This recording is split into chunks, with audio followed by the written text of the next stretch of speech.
बचाने के लिए एक तरफ सरकार लॉकडाउन बढ़ा रही है तो दूसरी तरफ चीन की नई रिसर्च बहुत डराने वाली है। चीन के वुहान शहर में 2 अस्पतालों पर हुई रिसर्च के मुताबिक कोरोना का वायरस हवा में 2 घंटे तक जिंदा रहता है।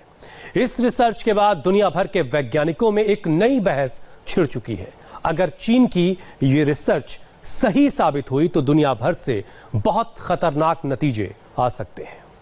कोरोना से बचने के लिए पहले कहा गया कि लोगों से 1 मीटर की दूरी बनाकर बात कीजिए, हमने मान लिया।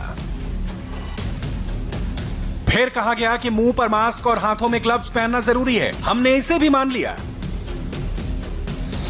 इसके बाद नई थ्योरी सामने आई कि अपने आसपास सैनिटाइजर का स्प्रे कीजिए, इससे वायरस मर जाएगा, हमने ये भी किया।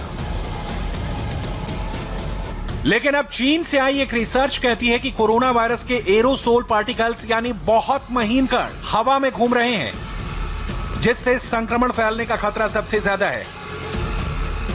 अब समझ में यह नहीं आ रहा है कि हवा में घूमते बारीक वायरस से बचने के लिए क्या किया जाए, क्योंकि ये कई घंटों तक हवा में जिंदा रहता है।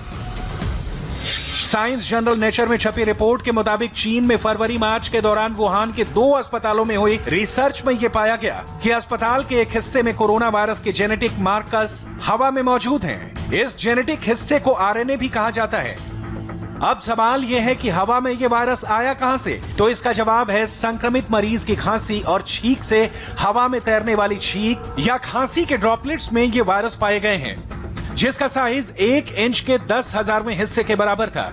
वैज्ञानिकों के मुताबिक हवा में मौजूद वायरस के एरोसोल पार्टिकल्स करीब 2 घंटे तक जिंदा रहते हैं, यानी इस दौरान अगर आप इस जगह से गुजरते हैं तो वायरस से संक्रमित हो सकते हैं। यहां ड्रॉपलेट्स और एरोसोल पार्टिकल्स को समझे बिना हवा में वायरस की मौजूदगी के बारे में जानना बहुत मुश्किल है, इसलिए इन दोनों शब्दों के अंतर को ध्यान से समझ लीजिए।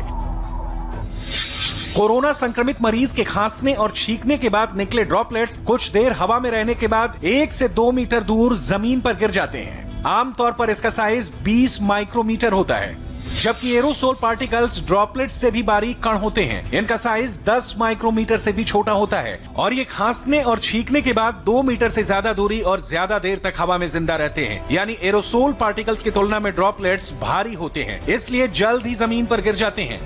एरोसोल पार्टिकल से संक्रमण का खतरा इसलिए भी ज्यादा है क्योंकि 10 माइक्रोमीटर से भी ज्यादा छोटा होने की वजह से ये हवा में घूमते हुए सांसों के जरिए इंसान के फेफड़ों में पहुंच सकता है, जबकि ड्रॉपलेट्स भारी होने की वजह से किसी ठोस जगह पर गिरते हैं, जिसे छूने के बाद आंख, नाक और मुंह के जरिए शरीर में पहुंच सकता है।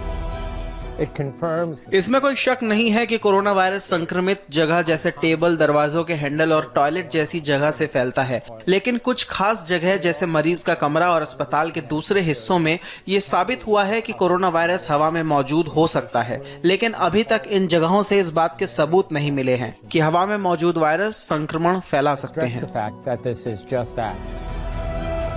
इसलिए आपसे ये बार बार कहा गया कि अपने हाथों को बीच बीच में धोते रहें और आंख नाक पर ना लगाएं।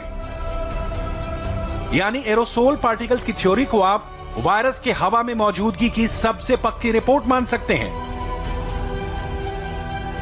लेकिन अब तक यह कहा गया है कि संक्रमित व्यक्ति के खांसने और छींकने के बाद वायरस जमीन पर गिर जाता है, लेकिन हवा में ज्यादा देर तक मौजूद नहीं रहता है। इस मामले में वर्ल्ड हेल्थ ऑर्गेनाइजेशन की थ्योरी कहती है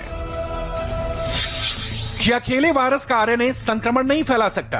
कोरोना मरीज की छींक या खांसी से जो ड्रॉपलेट्स यानी छोटे छोटे कण निकलते हैं, वो आसपास के लोगों को भी संक्रमित कर देते हैं। इसके अलावा कोरोना वायरस ठोस सतह पर कई घंटे तक जिंदा रहते हैं, जिसकी वजह से संक्रमित सतह को छूने वाला व्यक्ति बीमार हो जाता है।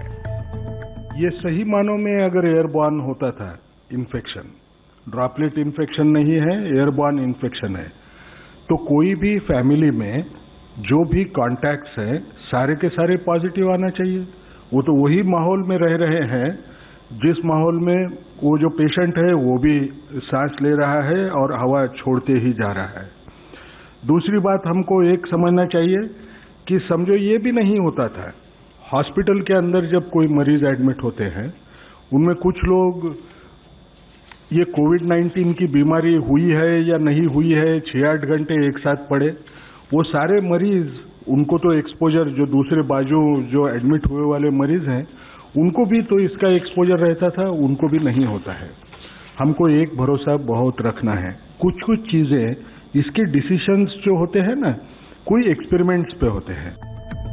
लेकिन एरोसोल पार्टिकल्स पर नई रिसर्च के मुताबिक कोरोना का इलाज कर रहे अस्पतालों के आईसीयू वार्ड और दूसरे हिस्सों में हवा में वायरस में मौजूदगी ज्यादा पाई गई। इसमें खासकर उन जगहों पर वायरस की संख्या ज्यादा मिली जहां मेडिकल स्टाफ अपनी पीपीई किट उतारते हैं। इस रिसर्च के मुताबिक कोरोना वायरस हवा में भी मौजूद रहता है। लेकिन राहत की बात यह है कि वुहान यूनिवर्सिटी ने इस रिसर्च के लिए 2 अस्पतालों के 31 अलग अलग हिस्सों के सैंपल लिए, जिसमें यह बात सामने आई कि ठीक तरह से किए गए सैनिटाइजेशन और बेहतर क्रॉस वेंटिलेशन से वायरस की संख्या कम हो जाती है।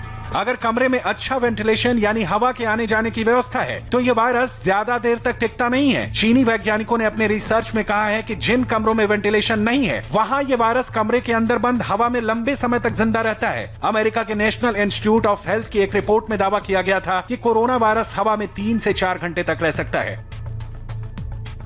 लेकिन वैज्ञानिकों का एक वर्ग अब भी हवा में वायरस की मौजूदगी को लेकर इस रिसर्च को नहीं मानता है।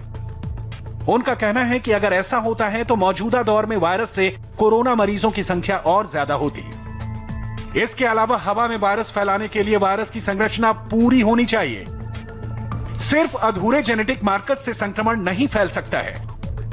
इसे विज्ञान की भाषा में विरियॉन कहते हैं, जो एक होस्ट सेल से निकलकर दूसरे होस्ट सेल पर हमला करने को तैयार होता है।